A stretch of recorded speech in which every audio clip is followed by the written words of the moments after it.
Welcome to this edition. We're going to be talking about how a man leads and facilitates communication in a couple relationship. Do you remember when I used to come in and how much damage I would cause as I would come in? Did you see the look on her face? I would come in, I'd have an attitude, I'd have a mood, I would come in very impatient and very demanding.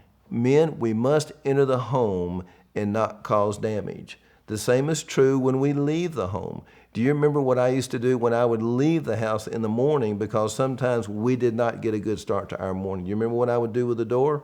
You would slam the door.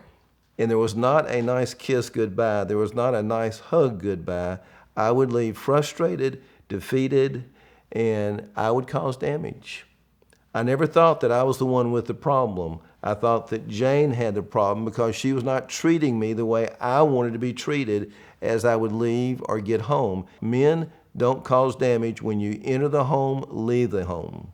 Whenever David would come in and be so demanding and aggressive, it would just shatter me, and I would just regress and just not want to be around. And it affected our kids too. They were afraid of him. When he finally started giving me attention and listening to what I had to say, it was no longer all about him. I facilitate conversation and communication with Jane when I talk about my heart. Yeah, I wanted a caring husband that would actually sit down with me and talk heart to heart and really have a deep relationship, a deep conversation. Now, you've heard me say this before.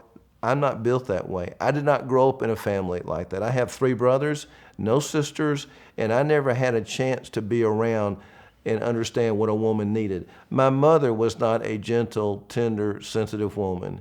And so I got used to sternness. I got used to being direct, not indirect. I got used to speaking my mind.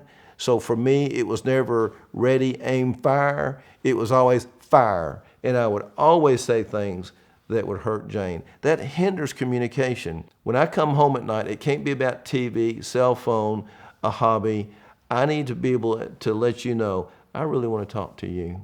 What has happened to you today is very, very important to me, and I really want to talk. And this is something that Jane has told me time after time. I've never understood it. She says to me, put relationship first. Jane will tell you I'm a very task-oriented guy, and when I get home, I want to continue in my task. Now that works during my work day. That does not work at home. I remember he used to want to wash my car every Saturday, and I didn't care about my car. I just wanted him to sit down on the love seat with me and just watch a little movie or just talk or something. But oh no, he couldn't do that. He had to be doing something. To him, that was his love language for me. But for me, I wanted his time. But now he does do that for me.